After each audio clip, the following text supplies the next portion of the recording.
thank you for graciously joining us. The audience will have to reckon with a clumsy pivot from the velvet-gloved moderation of our professional moderators during the day to the relatively clumsy and ham-handed moderation that I am going to attempt. However, I have adult supervision on the side in the form of Manoj Ladwa. I'm delighted that he's able to join us today. So Manoj has set me two impossible and potentially implausible goals for this session.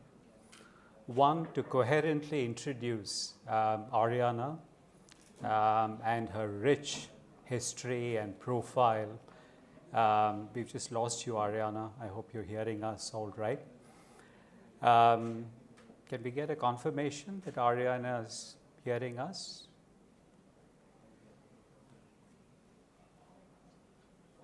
Sorry about that, folks. Just give us a second then.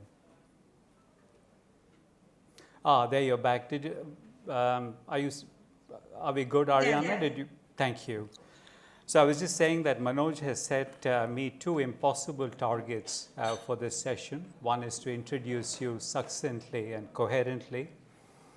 And second, for us to contain our conversation in 30 minutes, which, as you and I well know, in our entire history, we've never been able to finish our conversations on time, but we shall press ahead and we shall strive. I'm just going to quickly introduce you, Arianna, and then let the room breathe a minute so that you can speak to us at the opening, and then Manoj and I will work a few questions at you. How does one introduce someone that's so incredibly well known, right? So I'm just going to call out the most rudimentary headlines of a very, very rich and fertile life and a body of work of many years that Arianna has authored and participated in. So many of you know Arianna was the founder and CEO of the Huffington Post, an international bestseller and author of 15 books, and the sleep revolution in particular for sleep-deprived and exhausted persona such as Manoj and myself is highly recommended reading for some of us in the room. An actress, writer, and producer, named in the Time magazine's list as amongst the world's 100 most influential people, named by Forbes as the top 50 powerful women in the world.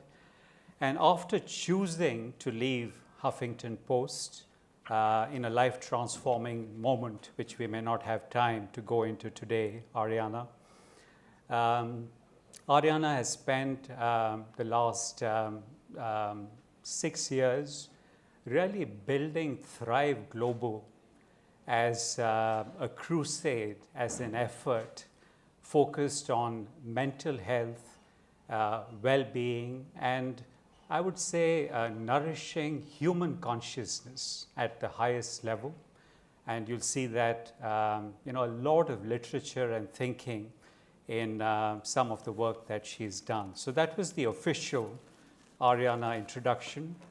A more personal introduction, if you'll permit me, of Arianna is she is, and I'm not saying this because we are on a pretty stage looking at an audience and at Arianna on the screen, but one of the warmest, one of the most compassionate, one of the most authentic, kind, and pleasant personalities that I've had a chance to encounter and meet over many, many years. So again, Arianna, a big thank you for joining us this afternoon.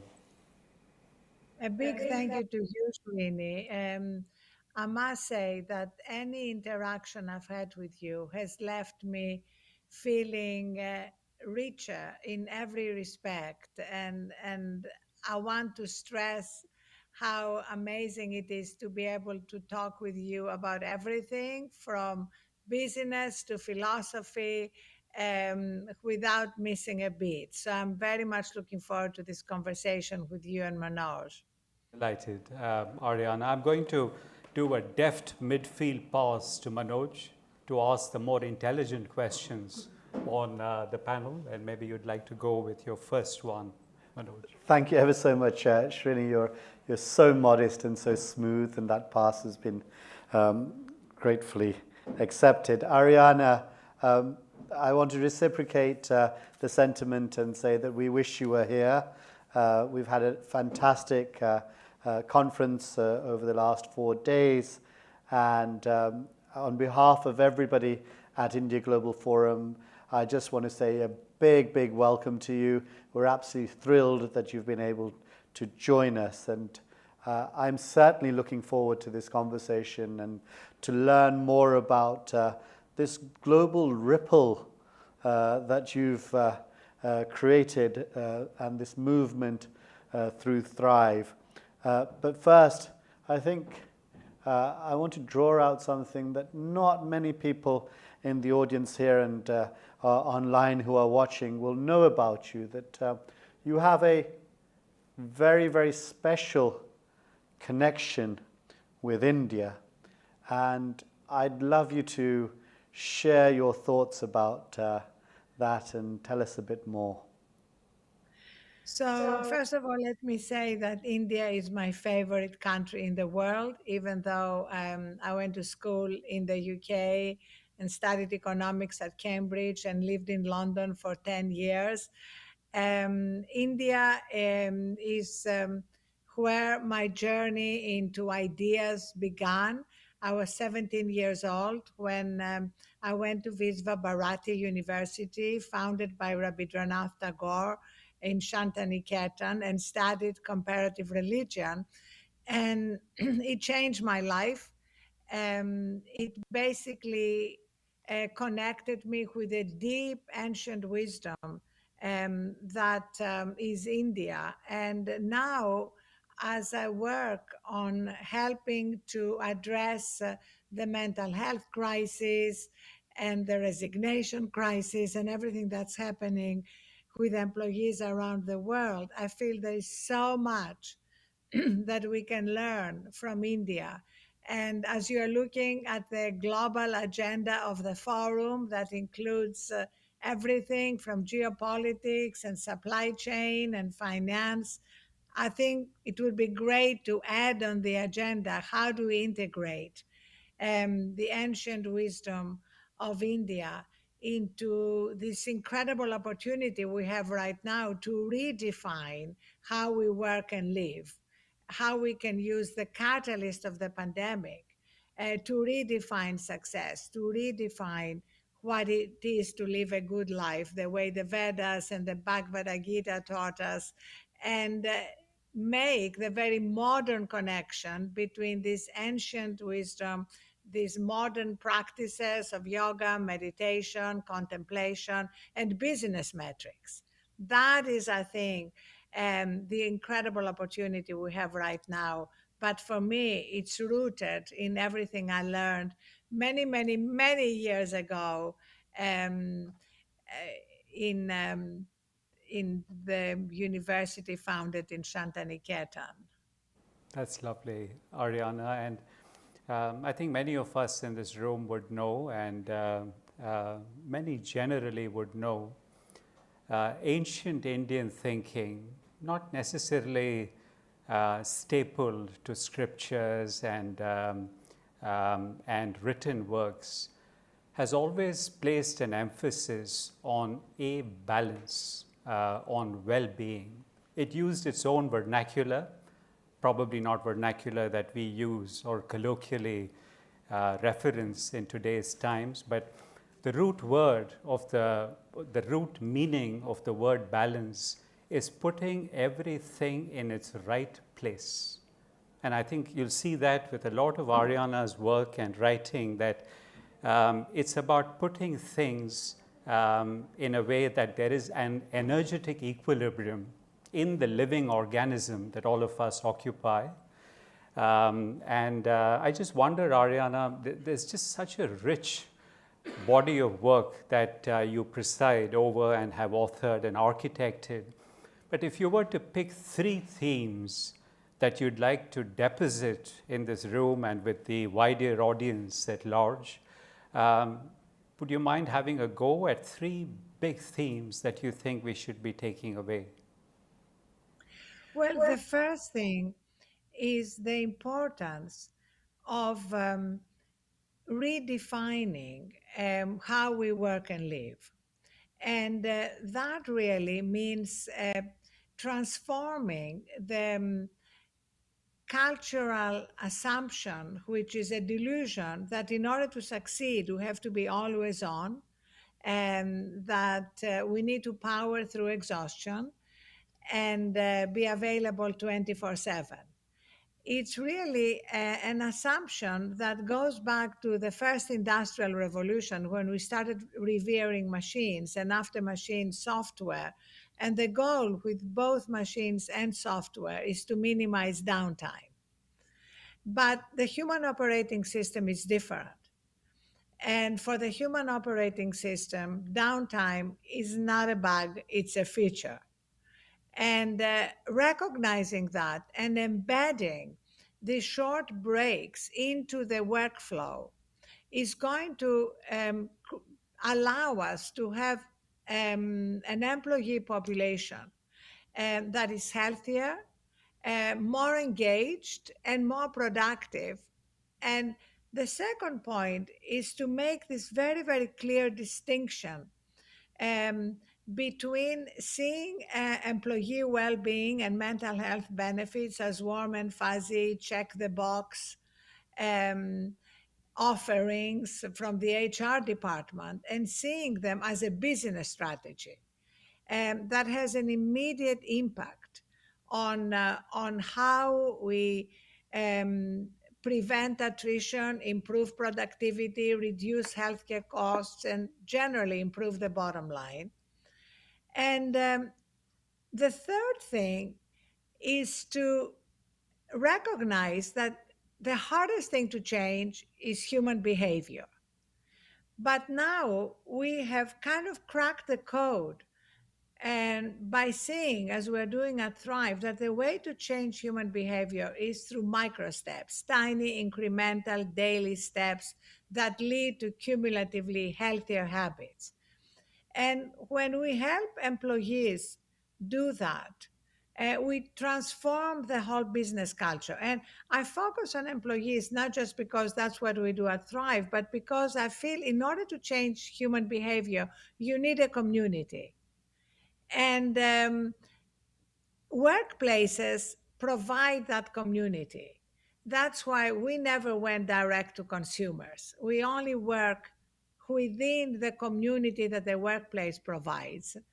And that's where we are able to embed well-being practices into their workflow, meet people where they are, and then collect their stories. You know, Srini, you've written beautifully about these practices, and we're honored to publish that on Thrive, because we find that in order to change human behavior, you need this combination of micro steps and storytelling, because stories touch our imagination, they touch our hearts, and we need to combine mind and heart in order to see fundamental change, and then connect the employee experience with the customer experience and the bottom line.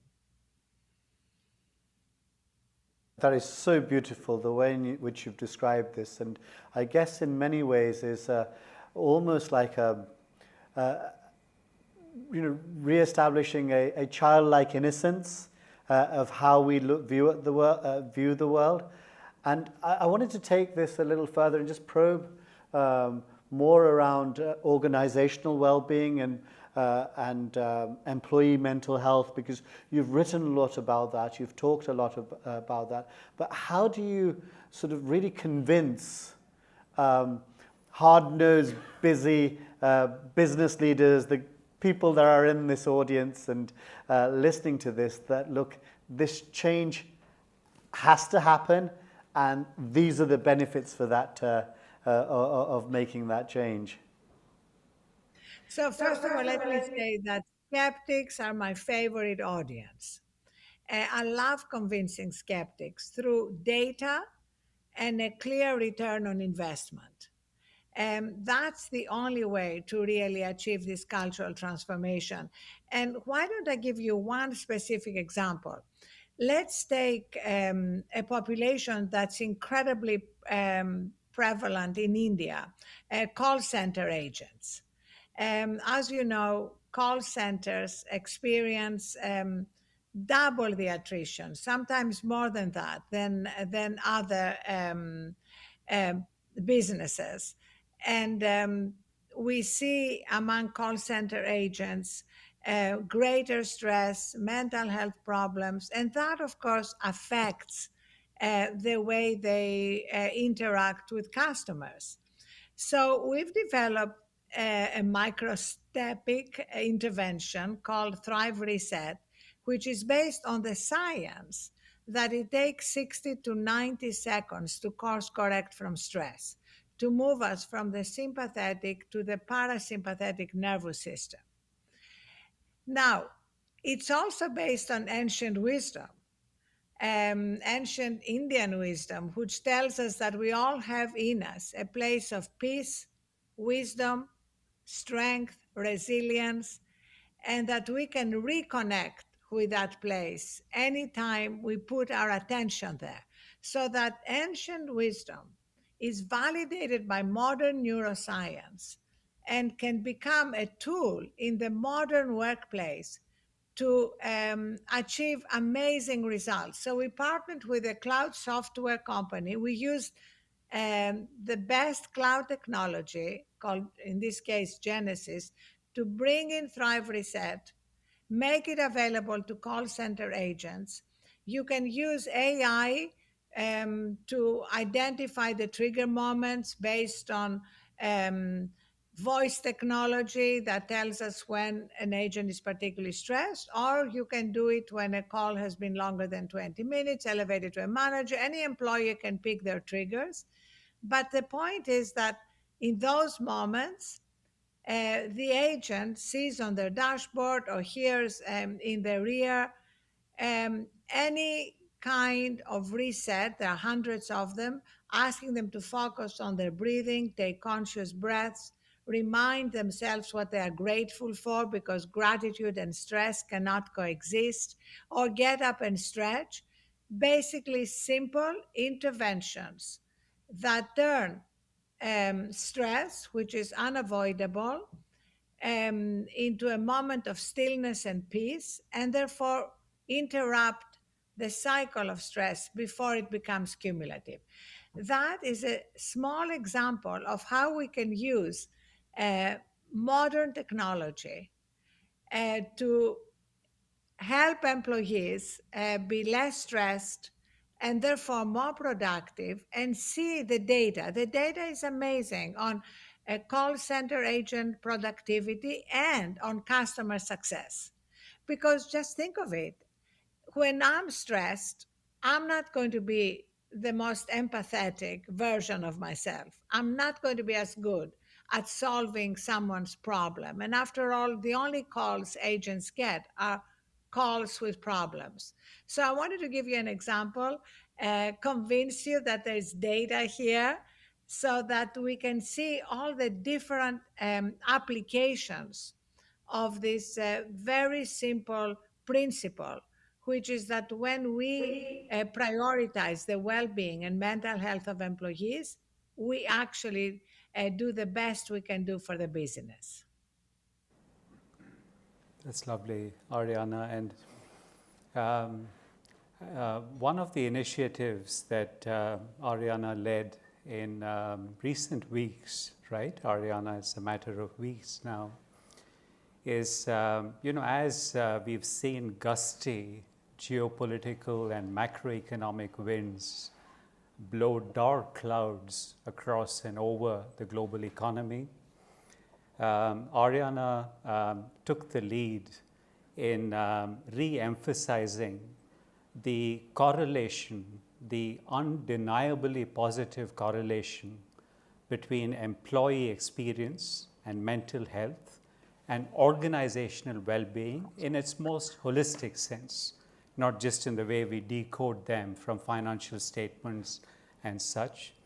And in a matter of days, Arianna pulled together probably the largest global corporations across the planet to come up with a public pledge on this topic of putting mental health and well-being at the forefront of organizational emphasis. So if I may, Arianna, if I can invite a word or two from you, and if the screenplay is working well, we should see the pledge come up on the screen after you finish speaking as well.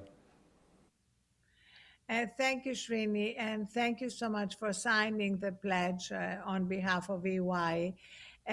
We decided to reach out to companies, both Fortune 50 and high growth startups, because we're seeing why, as these gusty winds that you mentioned were gathering speed, a lot of companies had to make very tough decisions around layoffs, hiring freezes, etc. And we wanted to protect the gains that had been made over the last 2 years of the pandemic around mental health. We saw amazing gains at a time when we have, in India, for example, many employees saying that their mental health has been adversely affected. 20% of employees saying that their mental health has been adversely affected because of the pandemic.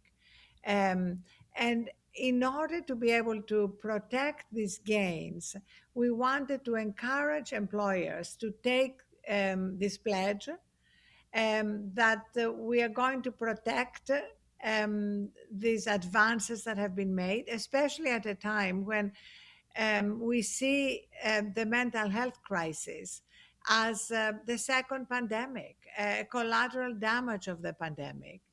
And it's more important than ever, of course, to take care of employee mental health during challenging times like the ones we're going through right now.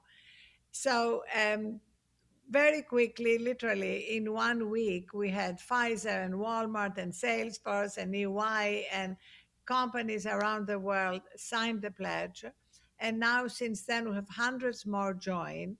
And we partnered with the Society of Human Resources Management, the governing body of HR professionals, that's going to monitor these commitments, provide best practices guidance, and basically support companies on this journey. And those of you that are inspired to ink the pledge, I'm just going to conjecture that there are copies of the pledges at the back of the room, and would love for a movement around this. This is a renaissance that we are speaking about, not a moment of emphasis, but a movement between moments about continuing to put employee well-being, mental health, and the inevitable outcomes of organizational prosperity and well-being in a nice little equation that all of us can believe, vote, manage, and operate to in our respective lives, respectively. So at this stage, if it's at all possible, could we beam the pledge on the screen? And no, we're not able to.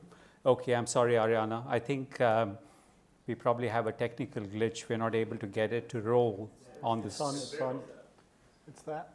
It is, indeed. Uncanny timing, as always. So this was on the New York Times, and Arianna briefly mentioned it, but the world's largest corporations came behind, shoulder to shoulder behind this in, I do not exaggerate this, in a matter of 4 to 5 to 6 days.